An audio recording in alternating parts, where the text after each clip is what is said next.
بسم اللہ الرحمن الرحیم نحمدہ و نصلی علی رسول الکریم۔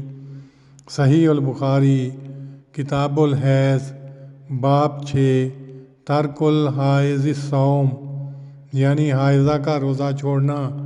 حدیث نمبر 304۔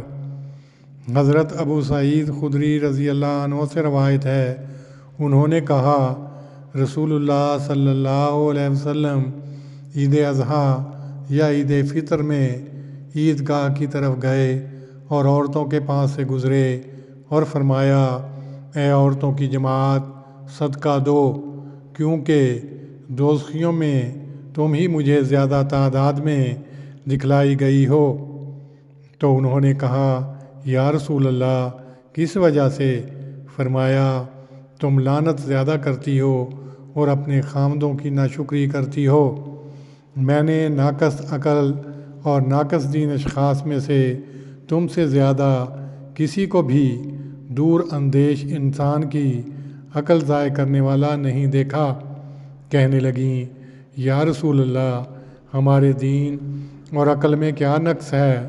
فرمایا، کیا عورت کی شہادت مرد کی شہادت کے نصف کے برابر نہیں؟ انہوں نے کہا، ہاں۔ آپ نے فرمایا، تو یہ اس کی عقل کی کمی ہے۔ کیا یہ نہیں ہے کہ جب اسے حیض آئے تو وہ نماز نہیں پڑھتی اور روزہ نہیں رکھتی؟ انہوں نے کہا، ہاں۔ فرمایا، یہی اس کے دین کی کمی ہے۔ تشریح۔ پہلے باب میں حضرت عائشہ کے واقعہ کا ذکر ہو چکا ہے۔ انہیں حج کو جاتے ہوئے صرف مقام میں حیض آ گیا تھا تو نبی صلی اللہ علیہ وسلم نے ان سے فرمایا تھا، طواف بیت کے سوا حج کے باقی کام کرو۔ اس سے یہ مراد نہیں تھی کہ نماز بھی پڑھو اور روزہ بھی رکھو، کیونکہ یہ مستقل عبادتیں ہیں، ارکان حج میں سے نہیں۔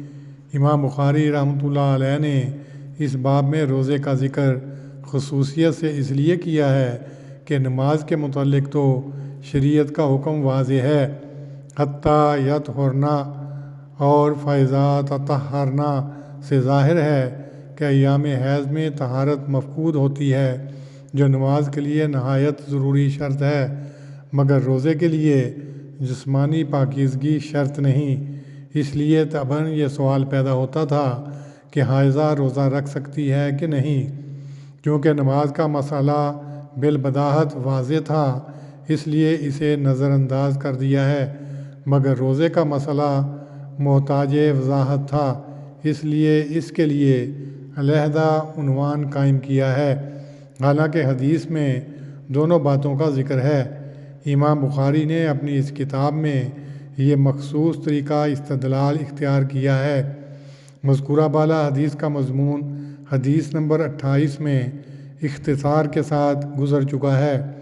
عنوان باب کے ساتھ اس حدیث کا جو تعلق ہے وہ واضح کر دیا گیا ہے، مگر چونکہ اس کا آگے کہیں ذکر نہیں ہوگا، اس لیے یہاں مخالفین اسلام کے ایک اعتراض کا مختصر جواب دینا ضروری معلوم ہوتا ہے، اور وہ یہ کہ نبی صلی اللہ علیہ وسلم نے عورتوں کے متعلق جو رائے ظاہر فرمائی ہے، اس کی واقعات اور مشاہدات پورے طور پر تائید کرتے ہیں۔ ایک مرد جس کی معنویات شادی سے پہلے والدین اور بھائیوں وغیرہ کے متعلق افق اعلیٰ تک پرواز کر رہی ہوتی ہیں، بیوی کے آنے پر تحت الثریٰ میں غائب ہو جاتی ہیں۔ حضرت صلی اللہ علیہ وسلم اسی قسم کے تغیر کی طرف اشارہ فرما رہے ہیں۔ العشیروں کے معنی خاوند اور قریبی رشتہ دار دونوں ہیں۔ عورتوں کا تجربہ بنسبت مردوں کے نہایت محدود ہوتا ہے، اس لیے ان کی ذہنی نشو و نما بھی محدود اور ناقص ہوتی ہے۔ گھر کے گفتگو جھمیلوں میں توجہ منقسم ہونے کی وجہ سے عموماً واقعہ یا بات کی تفصیلات نظر، کان اور حافظہ سے غائب ہو جاتی ہیں، اور بوجہ کمی تربیت اور قلت تجربہ کے وہ خارجی واقعات کو اپنے ذہنوں میں کما حق اخذ بھی نہیں کر سکتی۔ اس لیے شریعت نے شہادت کے متعلق جہاں اور احتیاطیں اختیار کی ہیں وہاں یہ احتیاط بھی اختیار کی ہے کہ اگر ایک مرد کی شہادت نہ ملے تو 2 عورتوں کی شہادت لی جائے۔ ناقصات دین کے نقص کا جو حوالہ دیا گیا ہے وہ اگرچہ طبی نقص ہے اور مواخذہ کے نیچے نہیں، مگر بہرحال وہ ایک نقص ہے جس کی وجہ سے عورت عبادت الہی سے کچھ دن کے لیے محروم ہو جاتی ہے۔ ثواب و عقاب سے قطع نظر یہ محرومی فی ذات ہی ایک ایسا نقص ہے جس کو عبادت کی لذت سے آشنا انسان تکلیف کے ساتھ محسوس کرتا ہے۔ علاوہ ازیں نبی صلی اللہ علیہ وسلم کے الفاظ میں جہاں عورت کے نقصان عقل و دین کا ذکر ہے وہاں صرف ایک نسبتی نقص کا اظہار کیا گیا ہے اور اس میں ضمناً مردوں کے نقص کا بھی ذکر فرمایا ہے۔ ناقصات عقل و دین سے مراد صرف عورتوں کا گروہ نہیں بلکہ مطلق ناقص اشخاص ہیں جن میں مرد و عورت دونوں شامل ہیں۔ جمع مکسر خواہ مذکر ہی ہو الف تے سے بکثرت آتی ہے۔ یہاں قلت و کثرت کا نسبتی سوال ہے، ورنہ بعض عورتیں بعض مردوں سے بدرجہ بہتر ہوتی ہیں۔